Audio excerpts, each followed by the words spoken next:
Chapter 20. There happened to be there a base fellow, whose name was Sheba, the son of Bichri, a Benjamite. And he blew the trumpet and said, We have no portion in David, neither have we inheritance in the son of Jesse. Every man to his tents, Israel.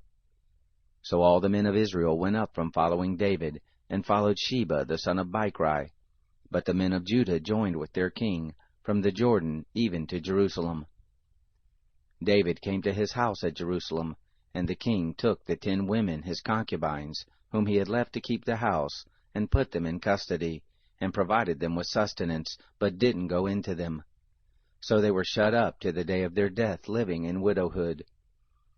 Then the king said to Amasa, Call the men of Judah together within 3 days to be present here.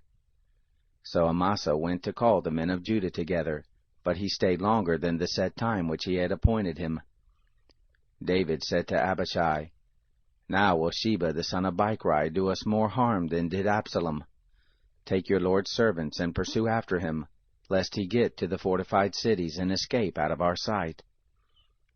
There went out after him Joab's men, and the Cherethites and the Pelethites, and all the mighty men, and they went out of Jerusalem to pursue after Sheba the son of Bichri. When they were at the great stone which is in Gibeon, Amasa came to meet them.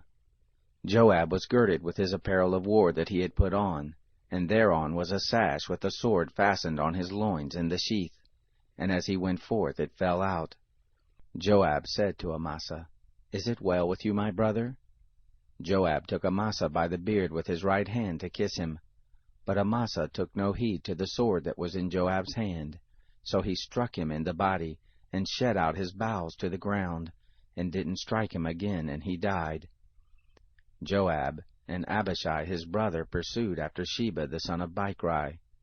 There stood by him one of Joab's young men, and said, He who favors Joab, and he who is for David, let him follow Joab. Amasa lay wallowing in his blood in the midst of the highway. When the man saw that all the people stood still, he carried Amasa out of the highway into a field, and cast a garment over him, when he saw that everyone who came by him stood still. When he was removed out of the highway, all the people went on after Joab to pursue after Sheba the son of Bichri. He went through all the tribes of Israel to Abel, and to Beth-maachah, and all the Berites, and they were gathered together and went also after him. They came and besieged him in Abel of Beth-maachah, and they cast up a mound against the city, and it stood against the rampart, and all the people who were with Joab battered the wall to throw it down. Then cried a wise woman out of the city, Hear, hear! Please say to Joab, Come near here, that I may speak with you. He came near to her, and the woman said, Are you Joab? He answered, I am. Then she said to him, Hear the words of your handmaid. He answered, I do hear. Then she spoke, saying, They used to speak in the old time, saying, They shall surely ask counsel at Abel, and so they ended the matter. I am of those who are peaceable and faithful in Israel.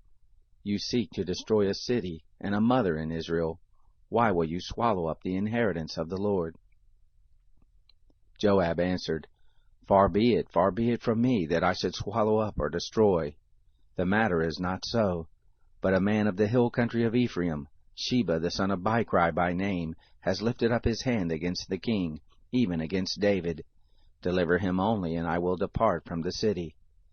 The woman said to Joab, Behold, his head shall be thrown to you over the wall. Then the woman went to all the people in her wisdom. They cut off the head of Sheba the son of Bichri and threw it out to Joab. He blew the trumpet, and they were dispersed from the city, every man to his tent. Joab returned to Jerusalem to the king.